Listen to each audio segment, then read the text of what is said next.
This episode is sponsored by Jets Child Transportation, the #1 child transportation company in the Dallas, Texas area. If you're a busy parent with a busy scholar, reach out to my friends over there and see how they can assist you. You get a dedicated driver, a dedicated schedule, dependable, reliable transportation. All drivers have a clean background because they do background checks there. Payment options, flexible. They have online payment systems. Man, listen. Jets Child Transportation is the easiest transportation company for your child, aka your scholar, because we know we know they're smart. We know they're smart. So again, go to www.jetschildtransportation.com. Reach out to my friends over there and see how they can assist you. Aim for the stars, never stop at the sky. Anything that make you better, you should give it a try. If you really want to win, you got to give it a chance. I was lost way before I started taking a stance. Money all over the world, but it's all up to you. And everything that I learned, I'ma tell it to you. You have a gift, all you need is a goal. Footsteps waiting to happen, all you need is a road. Hey, welcome everybody to the Win-Win Podcast. I have another special guest for you all, Miss Ebony. Good friend of mine. We met networking, so y'all gonna understand most of the people I talk to. I met at some type of event, somehow, some way. We were in the same group chat and we became friends. And I just want to introduce y'all to my network. So I'm not gonna steal your spotlight, Ebony. I'll let you go ahead and introduce yourself. All right. Excellent. Well, I'm Ebony Goggins-Smith. I am the founder of Circle of Keys and Circle of Keys Academy. In addition, I also own a couple of businesses that all pertain to transportation. So right now, being based out of Dallas, we are focused on child transportation. And that's where my biggest business is right now. It's based out of the Dallas area.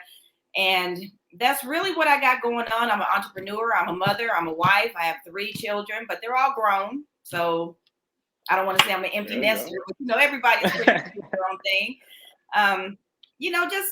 Just trying to grind, trying to become balanced, trying to find myself as a woman. With all of my children being grown, I no longer have to, kind of deal with the hustle and bustle of, daycare and sports and all that. So I'm really starting to evolve into myself as a woman and also as a business owner. Oh wow!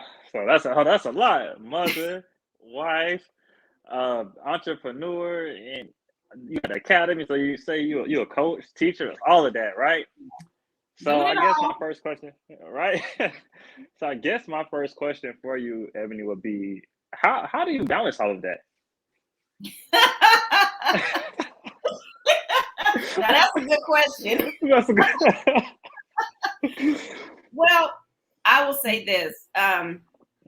In the beginning stages of becoming an entrepreneur, it was so hard. It was so hard because the children or the girls that I have 3 girls once again, but they all have different personalities, different schedules, different interests. So I had to be everywhere for everyone all the time. And so as life kind of started to evolve, and once they became grown, that's when I was able to start to balance it all. Okay, because at one point it was kind of like a teeter-totter. One was going to be a little bit higher than the other, but I was still able to continue to grow my business. But as of now, I do have to take out pockets of time throughout the day to focus on certain things. If not, everything just becomes kind of muddy and, the day either gets away from me or I'm just overwhelmed. So I try to focus on the motherly things like before 9 a.m. And then between 9 a.m. all the way up until 1 p.m., I call it in the lab, which is my office right here. In the lab. From 9 to 1. But during that time, I know that for the most part, no one's going to be home. The girls are all off to college. So it's really just going to be me being able to just grind and do what I need to do. And then from, I would say about 1:30 all the way until about 5:30, I'm back. I'm in the lab, but I'm also kind of hands-on with the transportation company that I have going because the scholars are going to be back in school. So I know that the company now is back in rotation. And then in the evening time, if nobody is paying attention to me in my house, everybody has their own thing going on, then I come back to the lab. I'm back doing what I need to do. So it does take time. I had to figure it out. And even there are days where I'm just completely off balance and I don't get anything done. But at the end of the day, it works out pretty much. Okay. Well, I like the fact that you're giving the audience just some more insights of how to actually balance all of that because it is a lot, and people oftentimes, when they think of entrepreneurship, they just think of quote unquote dollar signs. They're like, oh, I can be an entrepreneur and make money. No, it's a whole different animal behind behind that door. So I definitely appreciate you giving that insight. So we're gonna touch back on this in a second too, because when you said starting out, it was more difficult. Let's go back to your starting phase. So what or how did you actually get into the transportation business? Well, my background was sales and marketing. So I was in the Mhm. hotel sales industry for about 18 years. And I don't know if I mentioned it, but I am from Denver, Colorado. So once I transitioned and moved down to Dallas, Texas, that's when I just went fast paced into sales. Yep. But I noticed that I started to deal with, I was getting older for one. Okay. Mhm. And it's not to say that I wasn't getting the jobs that I wanted, but I had so much competition because once again, my tactics in sales was a little bit different than a 23-year-old's mind frame of sales. Right. And so you Right. kind of had to keep up with the trends. But once again, I had young children. So I wasn't able to evolve as quickly per se into the sales industry that the companies were looking for. I guess is what you want to call it. And I ended up walking away. And when I walked away, I Wow. said, I'm going to open up a home daycare. Now that's Okay. where it all started. So when I opened up this home daycare, I still had my sales tactics. I still had my marketing skills. So I kind of knew how to go ahead and launch and get all the information out there. But when I launched that daycare, I thought that that was what I wanted to do. And I had toddlers, I had infants, I had children that are school age. And over the years, I started to figure out which age group really worked best for me. And I'm not gonna lie, it was one day that I was at home and I had an infant. Okay, I was at home, but I had toddlers, so the toddlers are fun. But this infant was just crying and crying. And I noticed that we closed at 6 and the mother walked in at 6:05. But she came in her workout clothes. And I was like, wait a minute, I've been sitting around here packing baby all day. I'm stressed out. The baby's crying and you come in here in your workout clothes. And I said, no, I kind of felt to an extent like I no longer want to be a mother of children that I didn't give birth to. Right. And so I went ahead and got rid of, but I went ahead and transitioned the infants into another network. And I still have my toddlers, but I had a couple of families that had school age children that needed us to transport them to school and bring them back to the daycare. Okay. Yeah, and that's how it happened. So we had one van, and it was a I paid $700 for this van. It was a 1997 Ford Aerostar, and we called it the Brown Bomber because it was a puppy. But I put my sign on there and we went to the schools, and within that first week, the phone lines went crazy. They went crazy because that was something that was needed. And I didn't realize it. And I would say probably within 6 months, we shut down the daycare. And then over the course of 1 to 2 to 3 years, we grew the fleet to 14 vans. And this is all that we do.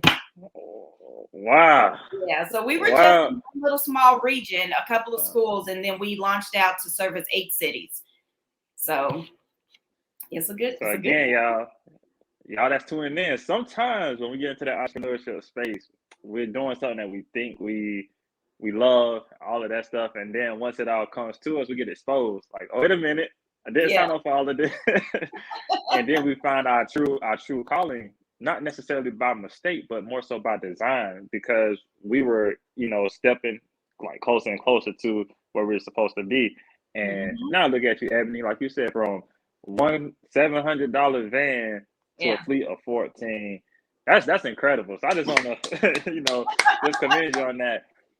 And also before my next question, I would say, even though you might not, you say you don't want to be a mother to the kids you didn't birth, you still have the motherly feel. Like even we have our conversations and stuff, and I'm pretty sure whenever you do talk to the other kids and stuff, you still give that persona of a mother, and you just pouring into people. And I love your energy. I just had to say that before I got into the next question. Well, thank you. I mean, when you become a transporter, you're still a provider. So it's not like I'm just, get in, let's go. No, I still have to talk to them. I have to listen to them, and a lot of them, they confide in us. You still are I'm still in that motherly role. And so if you ask me, I gave birth to 3 children, but I probably have about 107. Yeah, me included. 108. Well, yeah, it just never goes away. And like I said, it's natural. And I liked how you said that it was a design, because it was. This is what I was designed to do. And I just love it. This is my thing. And I have tried to venture into other industries. I mean, like you say, as an entrepreneur, you do things like that. You kind of, it's like hit or miss. I'm gonna try this. I'm gonna try this. I'm gonna try this. And if it doesn't fit, it doesn't fit. But this right here, this fits. I love it. I love it. Now, as far as you transitioning out from like the sales and the marketing full time to start your own business, what would you say was the most challenging aspect of that? Well, I went from high heels to healing. And the reason why I say I was going to write that. But you got to write that. Yeah, I went from high heels to actually healing, because in the sales industry in hotels, it was kind of like I had, I had a little power behind me. I had the business suit. I was in the, I was in the heels. I was kind of G'd out every day, and so people looked at me a different way. So I'm there. I'm here to earn your business. I'm here to do this and this.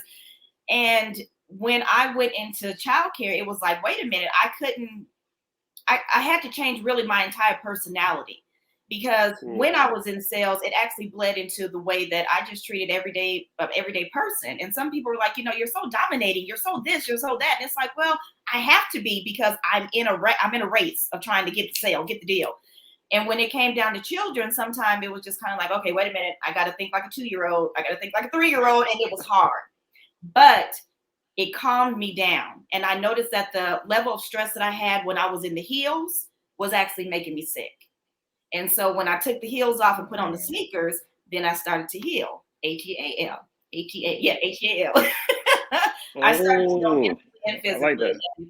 I mean, it's a wonderful thing. I can say that. Entrepreneurship is hard, but knowing that this is what I like to do and that I'm able to take care of myself is what I needed to do. So it was a hard transition, but it was worth it.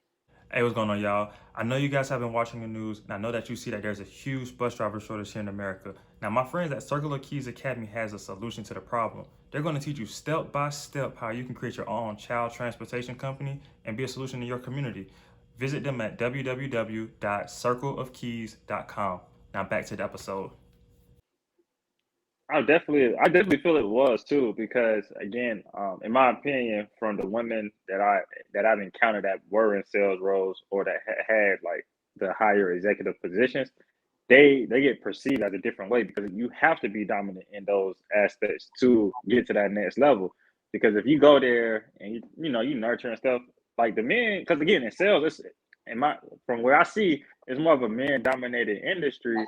And if you're a woman and you're, being nurturing and not necessarily soft, but if you're more laid back, they're gonna take advantage anytime they can, So again, for you to be able to switch that up and just not necessarily change your personality, but become who you already were, I think that's good. That's really like a self-evaluation.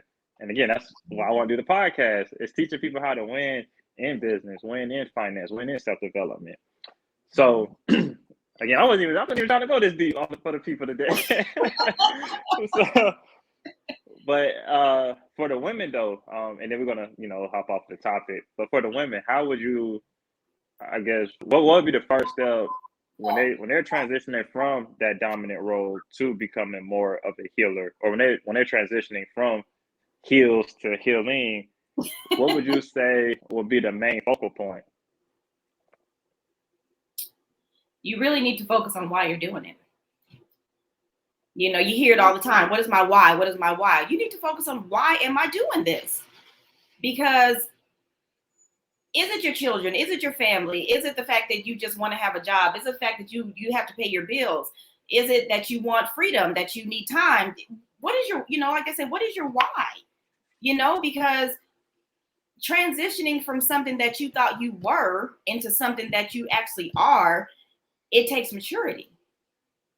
And it takes humility, to be honest with you. That's the biggest thing. Right. It takes humility to actually figure out, who am I? And that's something that I talk to a lot of my girlfriends about is, a lot of us are, we're in our 40s. And a lot of times I just ask them, well, who are you? What do you like to do? Tell me who you are. And they're like, well, I don't know, and it's like, but who are you as a woman? So when you are making that career move, you need to figure out, who am I and what are going to be my strengths? Because just because you think that going to work at, a retail store doing sales, and because you want to work in coach and you get a discount, that may not fit your personality. You're going to have to be plastic at times. And that was something that I learned. I was tired of being plastic. When you are in sales and marketing, you have to be plastic, and it's just how it is. Either a person's going to like you or love you, but at the end of the day, you are in that rustle and bustle of, really being a chameleon. So I would say, for every woman that is trying to make a transition, first figure out who you are and then decide where you want to go.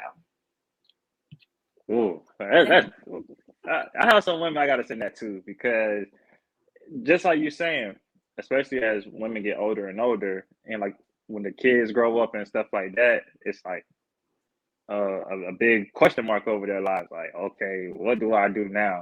So again, for y'all ladies that are experiencing this or looking to transition, do a deep dive. Who are you and what are you doing this for? Mm-hmm. Now we're going to transition back into the business portion, Ebony. So you started your healing, everything like that. Then you were doing the daycare, and then you started getting into the transportation. Now, as far as getting into the transportation, what would you say was the most difficult aspect about that? Competition, trying to network, trying to learn, and I would say, I don't know what it is about women in business. I just don't, but you have to understand that you need people in order to grow. And I had to, once again, here we go, I had to step out of my box, because I would actually call women that were already doing what I do and ask simple questions, and some would hang up in my face.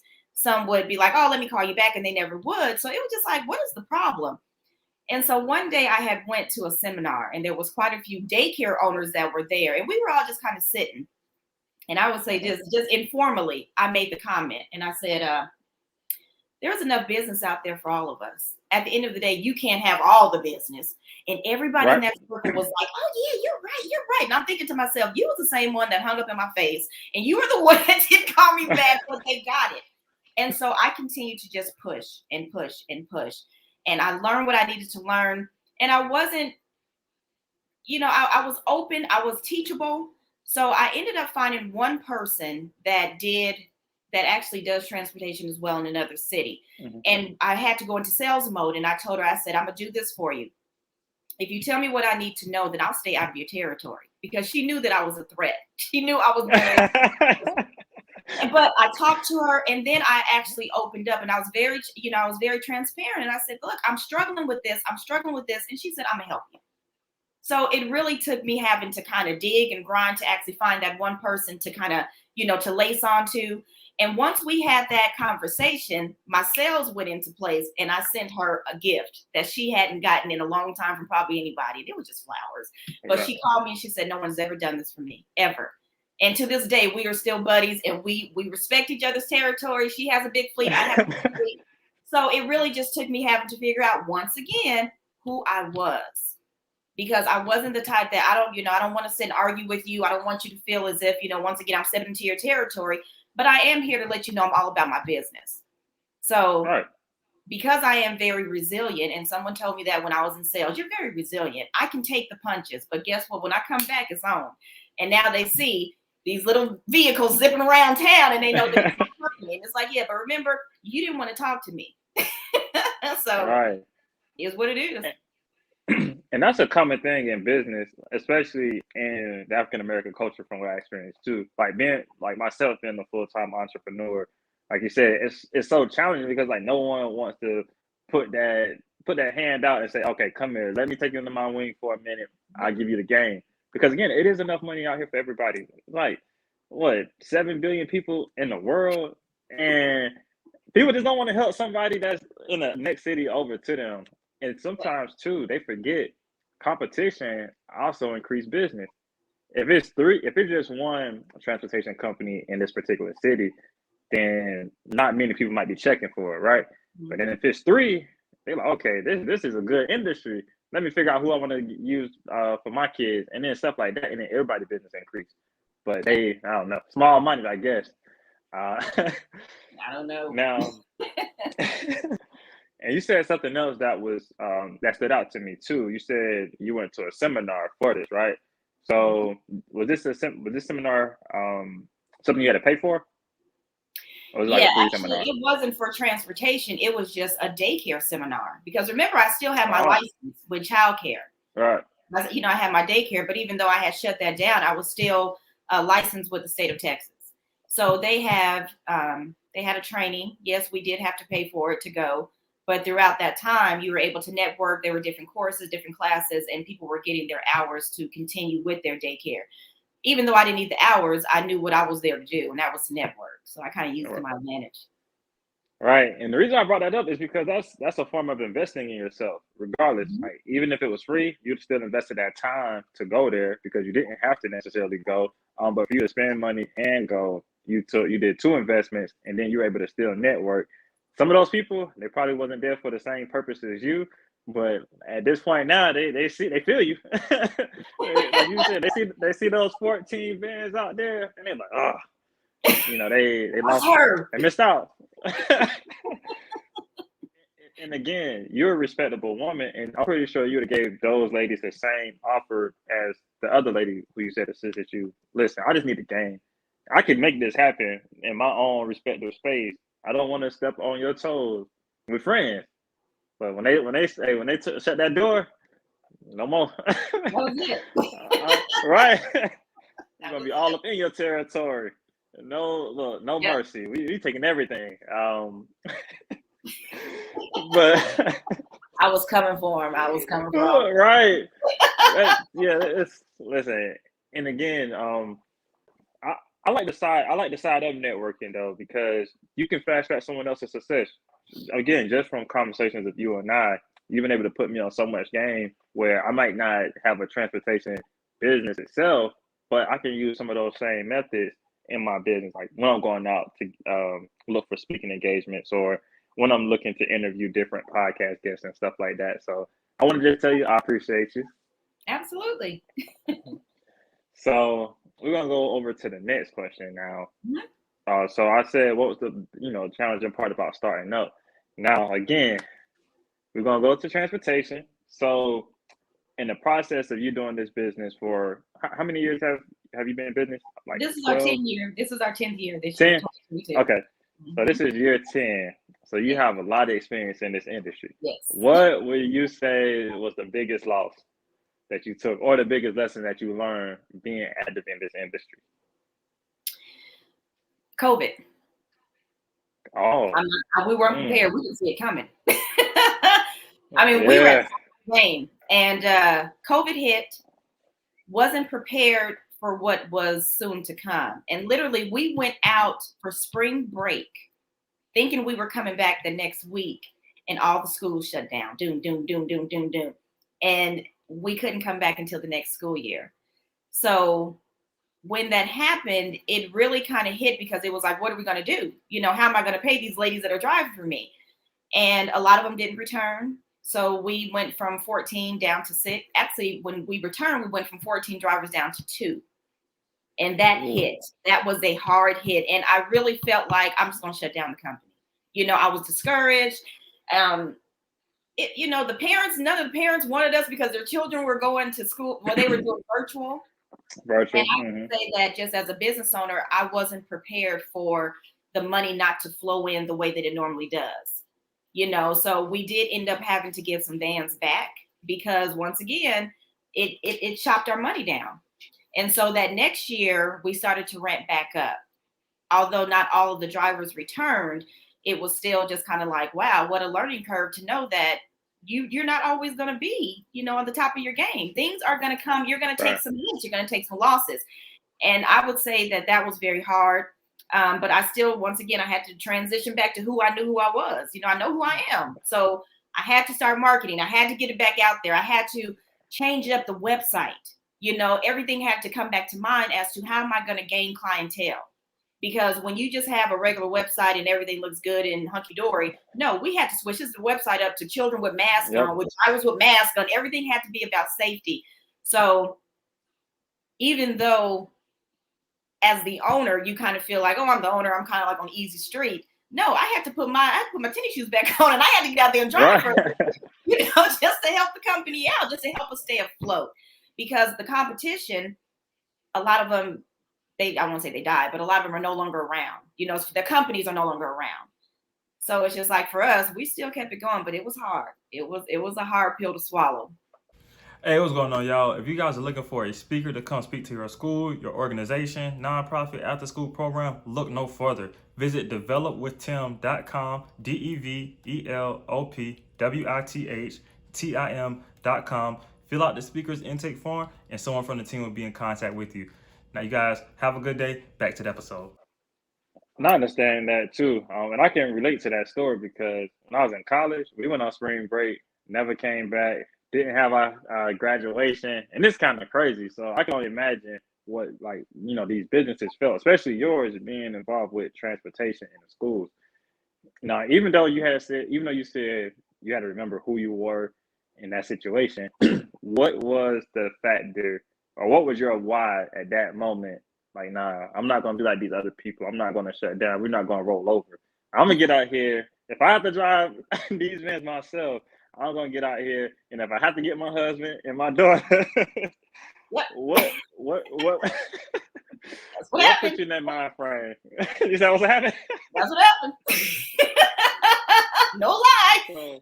Well, I mean, to be honest with you, because we have we really have a good reputation in the community. I mean, I've been on the radio, I've even had a radio broadcaster, be like, what's that lady's name? And, we got back on the radio and people know about us. And so for me, this is my baby. I built this company. So I didn't want to let it go. Now, if it was affiliate marketing, if it was something else that I was involved in that didn't actually have my name on it, I was like, oh, forget that.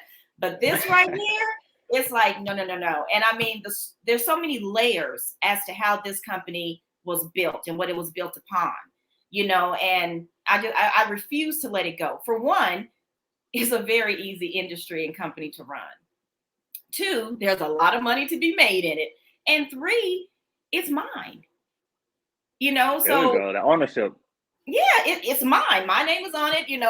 It's mine. So I just refuse to let it go. I refuse to let it go. And then I also knew that, not to say that I knew that COVID was going to be temporary, but I knew that we were going to bounce back, and once again, that's where the term resilient comes from, is that even when it's down, it's going to have to bounce back up. And we may hit another little spark where things are back down, but this right here is a demand. It's a niche. This is a market that parents will always need. And when I learned that, that's when things just they blew up. So no, I wasn't letting this go.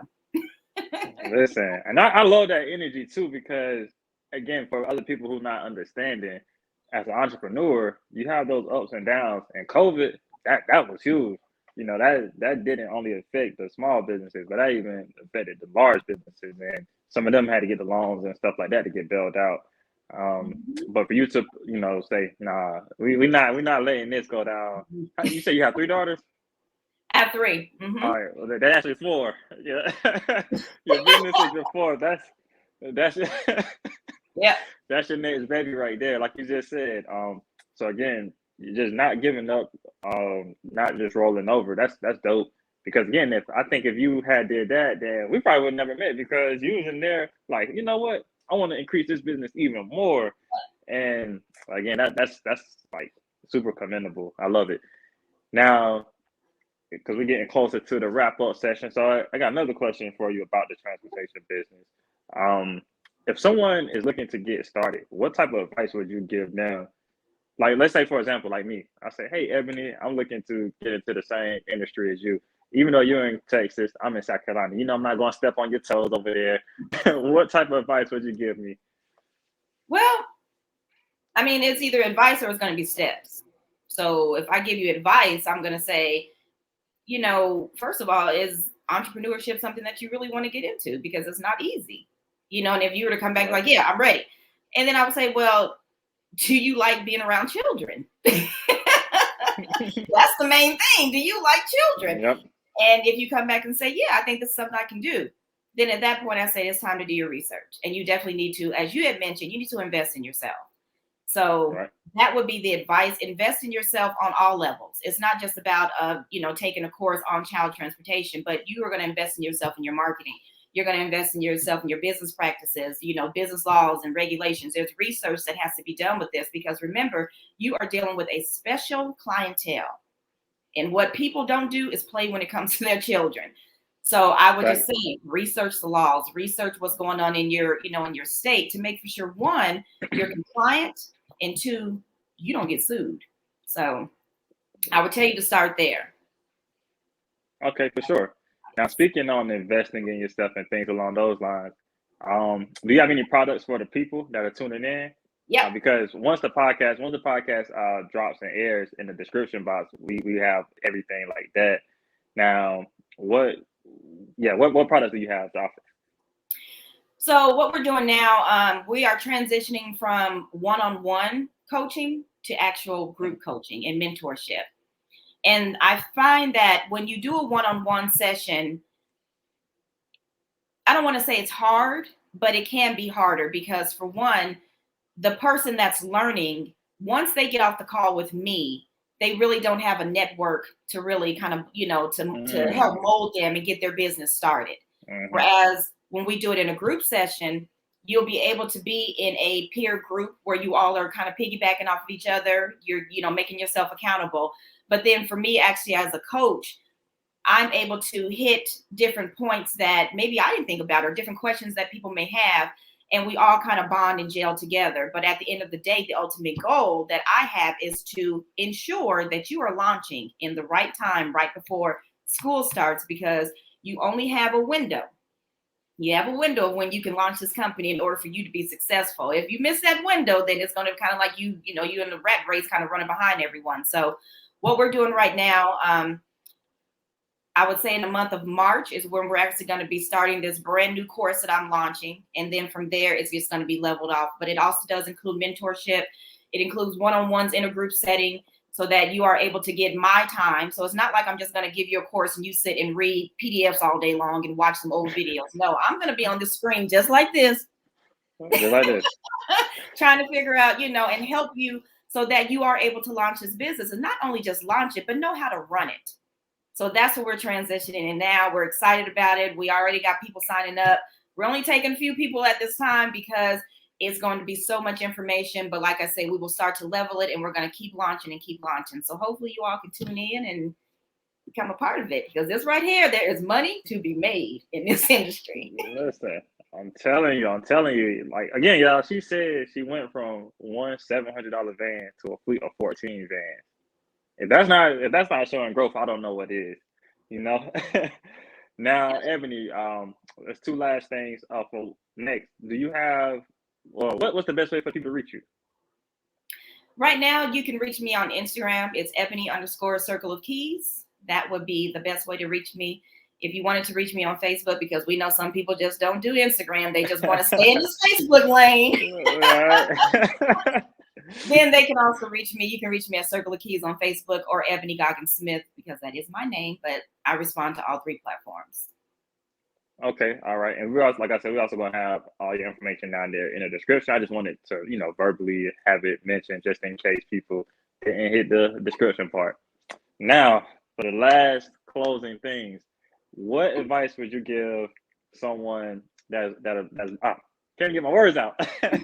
What advice are you looking to give someone that is looking to win in business, finance, or self-development? Some powerful advice. If they're looking to win in one of those three spaces, or all three. Oh, well, you know what? I'm actually just going to bundle them all up into one. In order to win, you have to invest in yourself. And the number one investment in yourself is self-development. You have to invest in learning, once again, who you are, because you can't be everything to everyone at all times. You just can't. And not everything is going to be for you. Not every industry is going to be for you, and you're not going to be for every industry.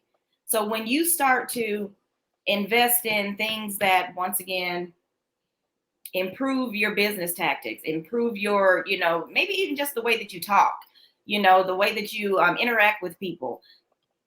All of that is self-development, and you can't be selfish with yourself. And that's something that I had to learn. You can't be selfish with yourself. Oh, that's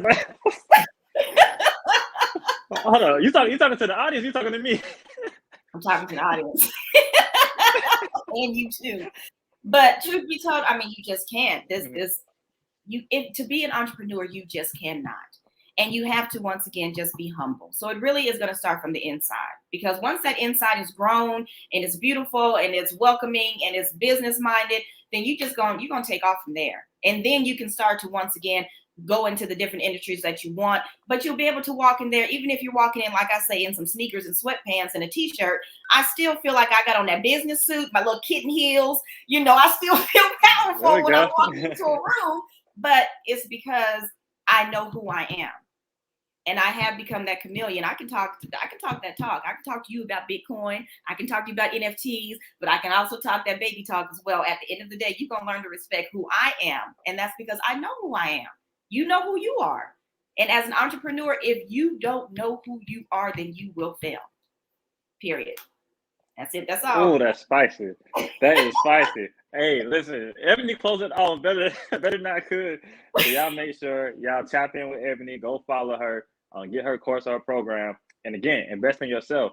The ultimate goal is to win. That's what we're teaching y'all to do. All right. Catch y'all on the next episode. Hey, what's going on, y'all? I appreciate everyone for tuning into the episode. If you guys are looking for different ways you can support the podcast, visit us on Patreon. It's Next Gen CEO, NXTGEN-CEO. The link will be in the description for this episode. But again, anything you guys can do to support the podcast is very much appreciated. With the Patreon, there are a couple different tiers, so each one of them come with their own benefits. But again, go visit us on Patreon. Next Gen CEO, NXTGEN-CEO. And again, appreciate you guys. Have a good one. You have a gift, all you need is a goal. Footsteps waiting to happen, all you need is a road.